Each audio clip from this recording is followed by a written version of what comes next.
porque Keswick é um movimento que trouxe muitas ideias que eu já assimilei, outras que eu adaptei, outras que eu transformei, que eu mudei, que eu não uso, né? Mas o fato é que ouvir a história desse movimento e preparar a aula para vocês fez com que eu ficasse preso em uma gama de assuntos específicos, ficasse preso de tal forma que eu não conseguia sair para falar de outra coisa para vocês, né? Então, eu quero começar, então, dentro desses assuntos. Eu vou ler Romanos 5, versículo 1.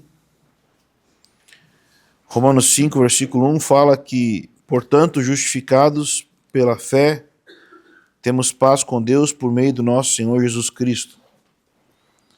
E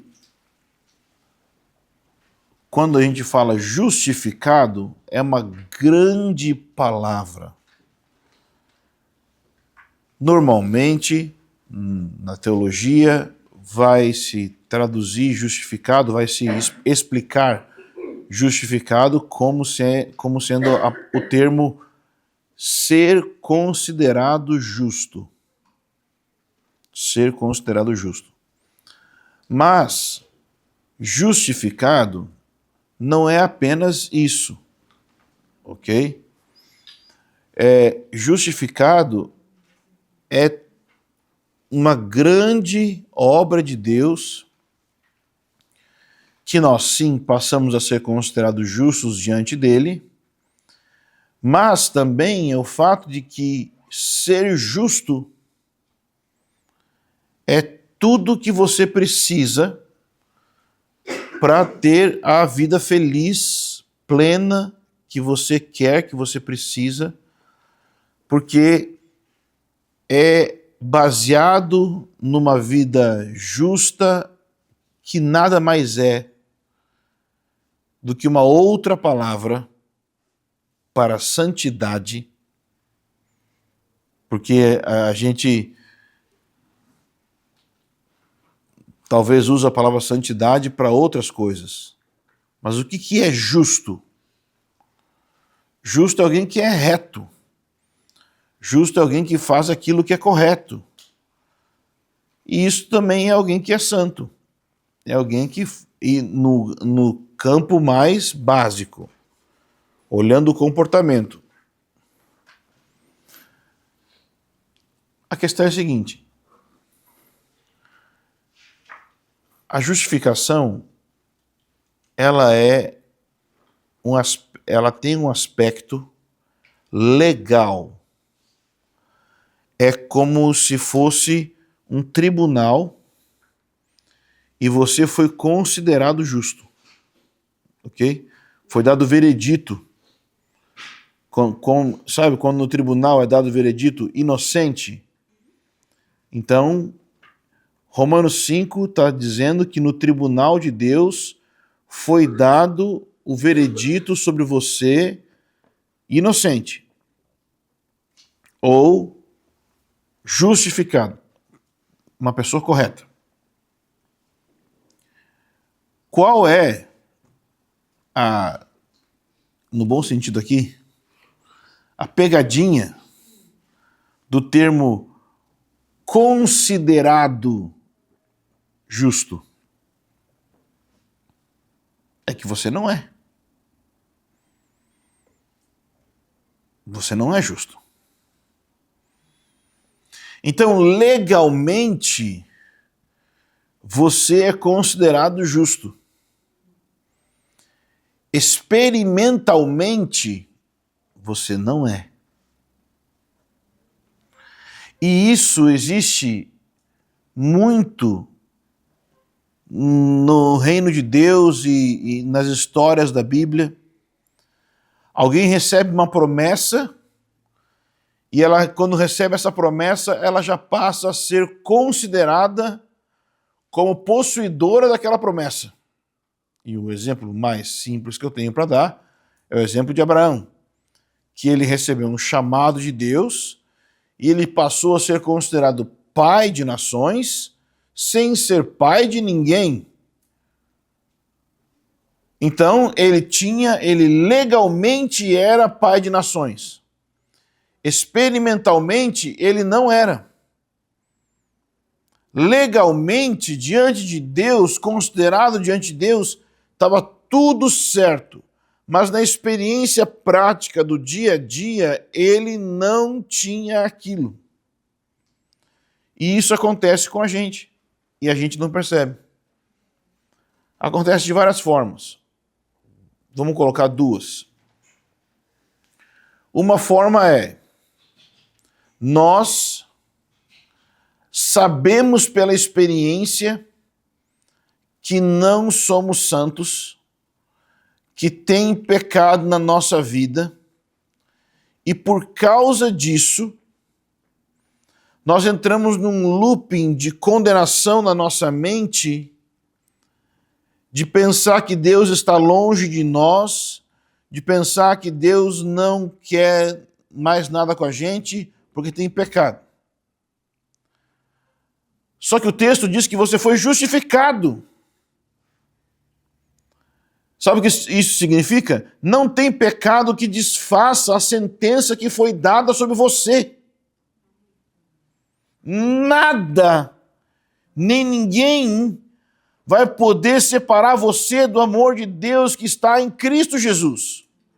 Não tem como qualquer pecado que você cometa tirar você desse lugar que Deus colocou. Essa é a primeira, radical.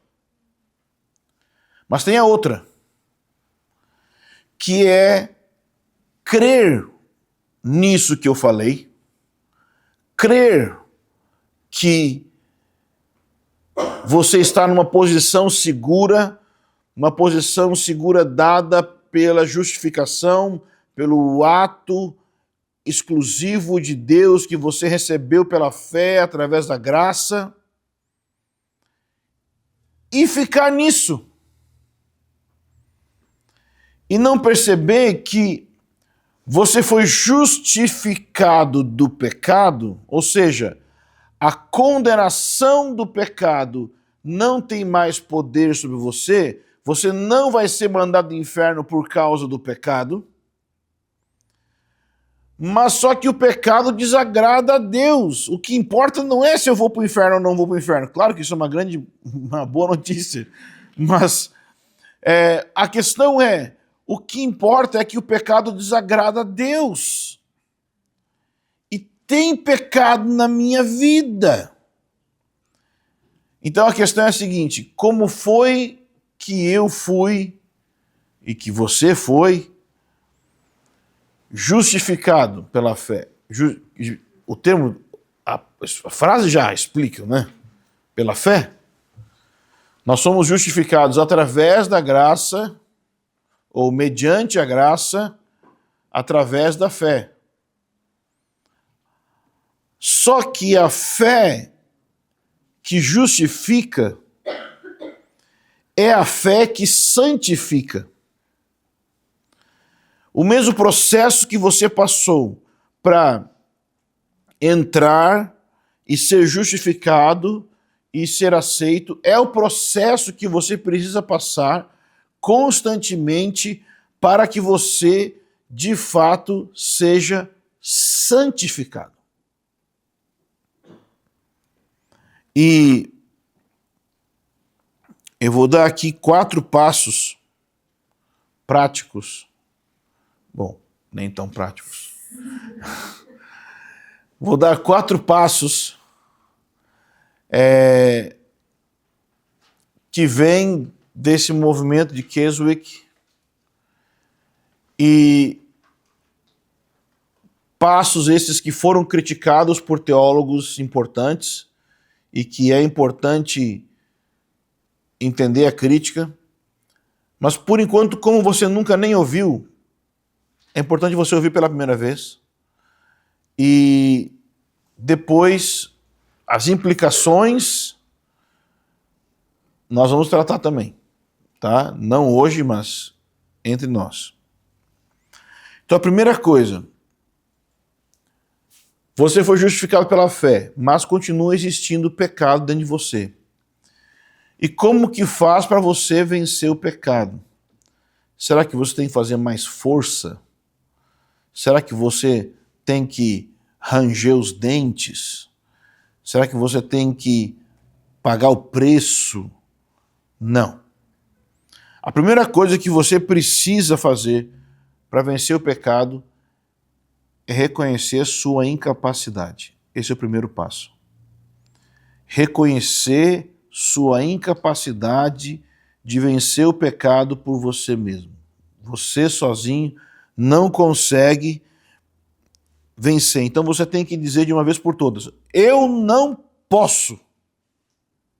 Se você está nessa luta, eu vou fazer, eu vou vencer isso aqui, você vai entrar em desespero. Em segundo lugar, depois de você ter reconhecido que não pode, é você se consagrar totalmente a Deus. Consagrar totalmente a Deus é se doar totalmente. Alguém conhece, por acaso, aquela música Tudo Entregarei? Alguém conhece? Quem conseguiria cantar uma boa parte dela para a gente? Eu quero explicar algo sobre isso. Quem pode? Vamos lá, puxa aí.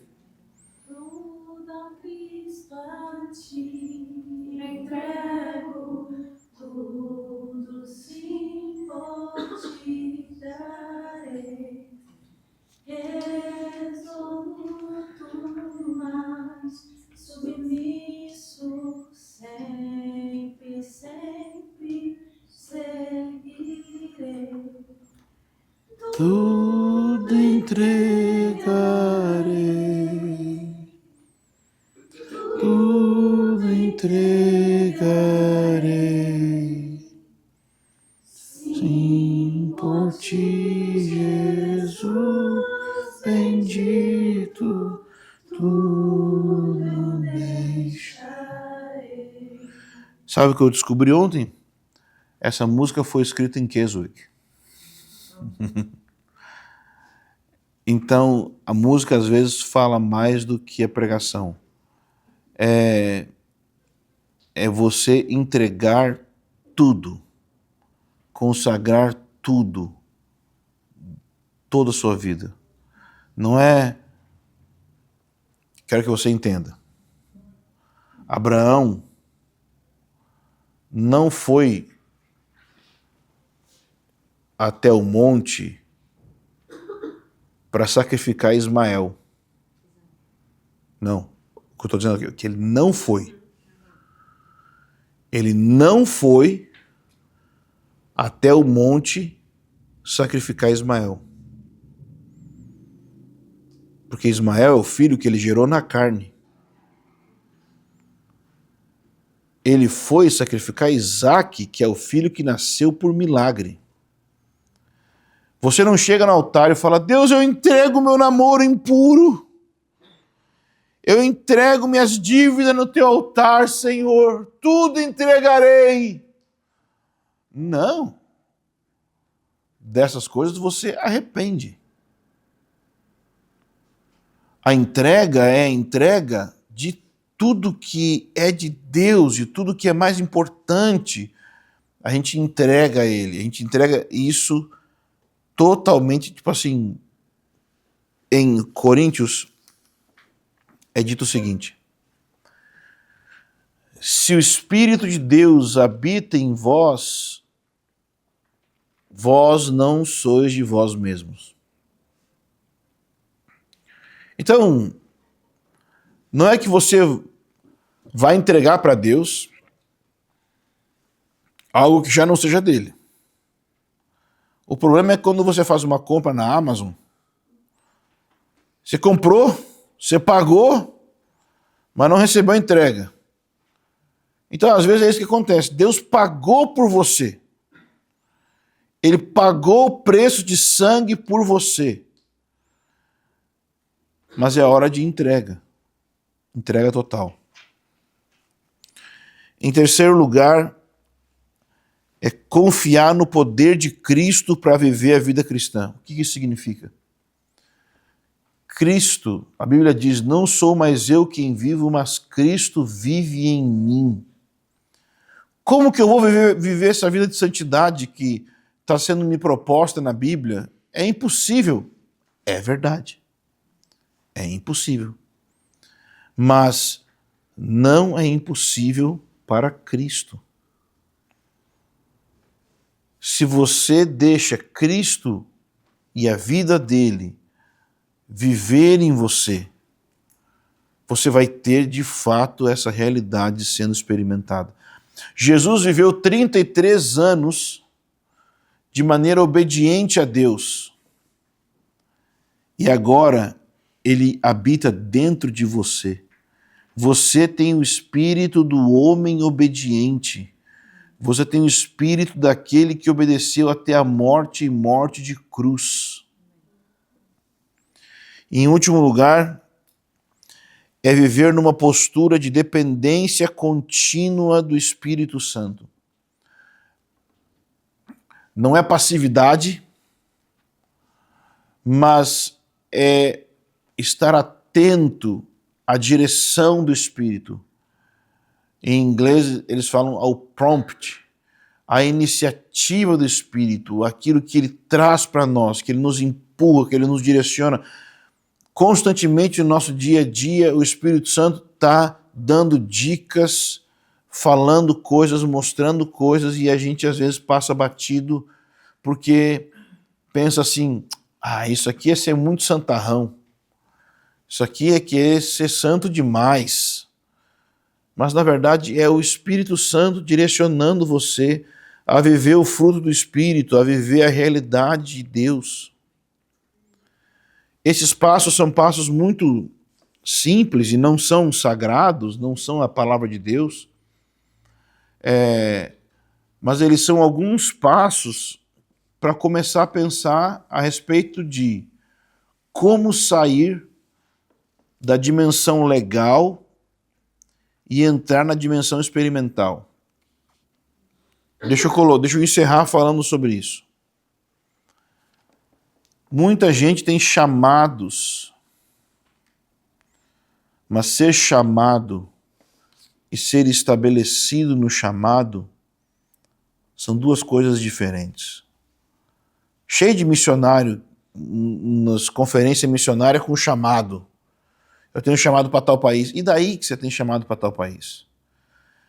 Você viveu o processo necessário para estar sendo estabelecido naquele país? Entende? Então a gente tem chamado às vezes para um tipo de ministério, um tipo de serviço, mas entre o chamado e o cumprimento da promessa desse chamado, existe um caminho entre sair do Egito e entrar na terra prometida, no cumprimento da promessa, tem um deserto no meio. Então, é preciso ser sério com Deus nesse processo que Ele quer nos levar para nos santificar por meio de oração, por meio de consagração, por meio de dependência do Espírito Santo.